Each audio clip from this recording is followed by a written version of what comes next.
Okay, segment 2 in the trompe-l'oeil, basically this project we're gonna do the purse putting together. So I cut up 2 slabs now, and you can keep on playing. A lot of times, if I'm not at a full leather hard, I'll take some newspaper and just ball up any kind of paper towels, newspaper.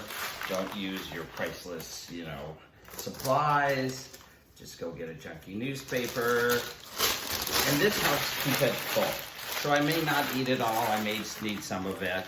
Look, here's the overlap. We're gonna put this here and then fold this over. So you can see the form starting to appear. We're gonna get this flat and we're gonna wanna put this together. Remember, when we go to put everything together, we're gonna need to score and slip everything. So here's the bottom, so that's pretty good. We're gonna need side pieces, and that's where some of the cutouts could come in handy for the side pieces, so that'll be next. So we're gonna come here. I wanna see how far I want it to fold over. That may have been a little too far. It's a lot of little playing and detail work. It's really, basically we're deconstructing and rebuilding it, which is kind of fun. So you should try and have fun with this, kind of play with it. We're gonna cut out some side pieces to get in here. So we wanna cut to the shape.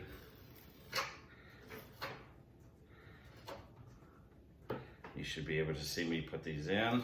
So that's one side.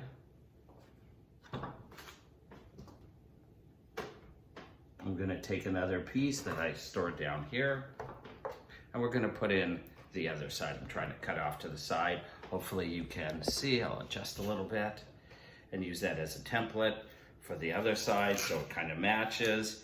Really take your time. Some people, I have students that really get into this and they really do make templates for all this. Now it caves in, so if I want to cave it in, I'm just gonna push it in like this to give that nice, sort of like the purse is collapsing feeling. Does everybody see that? See how it starts to cave in? Look at that. And we're gonna do the other side. I'm gonna push it in. So you'll be able to push it in more as it dries a little bit. Look at that. Then I'm gonna have it fold together. Let's make sure it all fits, and it's gonna fit nicely. So I rough everything out, and then I'll clean it up and get more and more details together. We have a little overhang. We're gonna cut this away. And you can see the purse starting to develop here. It's really kind of magical as it comes. Now, some of you are like, oh, you have it scored and slip and put it together. I'm kind of waiting for that. And what I wanna see is really how it's gonna look and how it's gonna feel. And will this actually work and set up? And you can see the purse starting to happen. Isn't that neat? If I'm a little tall here, I can flip it over. We're gonna get rid of a little bit of this, cut it over. So I'm just kind of playing with it as I go to get the look I kind of want. Don't need such a big overhang. Beautiful. So we're starting to really get a nice feel. At any time, we can thin this up. And I'm gonna show you tricks to make it look more like leather, to do stitching, to put this together. So we're really starting to build. Now that I got the basic pieces cut out, we're gonna start putting this together.